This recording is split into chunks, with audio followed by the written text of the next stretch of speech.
മനസ്സിലായില്ലേ? അവരിപ്പോ ക്ഷേത്രത്തിൽ തൊട്ടൊരും നിന്ന് പ്രാർത്ഥിക്കായിരിക്കും അവരുടെ വിവാഹം കെങ്കേമമായിട്ട് നടത്തി തരണേന്ന്. ആ രംഗ സ്വപ്നത്തിൽ കണ്ട ഞാൻ ഒറ്റയ്ക്കിരുന്ന് ചിരിച്ചത്. ഇപ്പൊ മനസ്സിലായോ?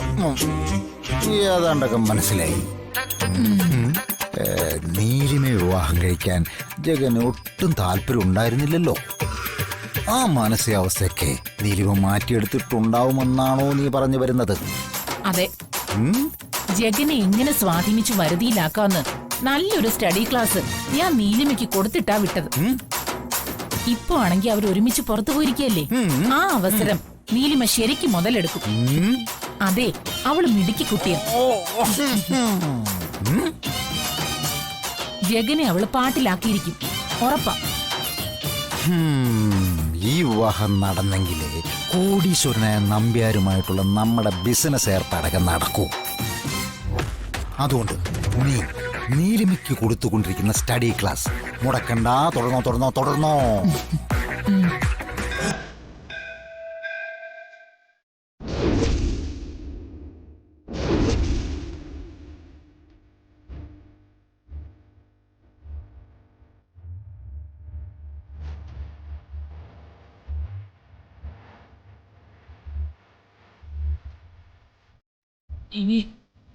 ശക്തി സ്വരൂപിണി,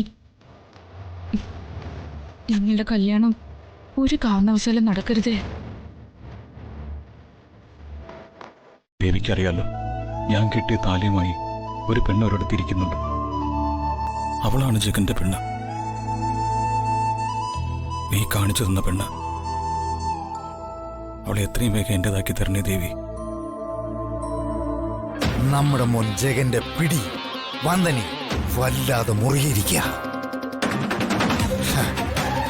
നീ സ്റ്റഡി ക്ലാസ് എടുക്കുന്തോ വന്ദനയുടെ മേലുള്ള ജഗന്റെ പിടി അയഞ്ഞിരിക്കണം. ഒപ്പം നീലിമേലുള്ള പിടി മുറുകയും വേണം. മനസ്സിലായോ? മനസ്സിലായി. എന്റെ പണി ഞാൻ ചെയ്തോളാം.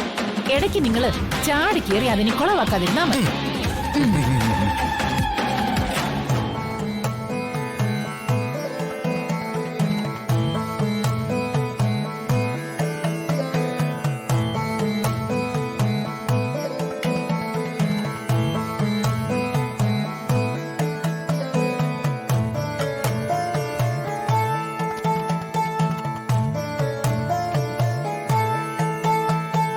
രണ്ടുപേരും പരസ്പരം ഇഷ്ടപ്പെടുന്നവരാണെന്ന് മനസ്സിലായി.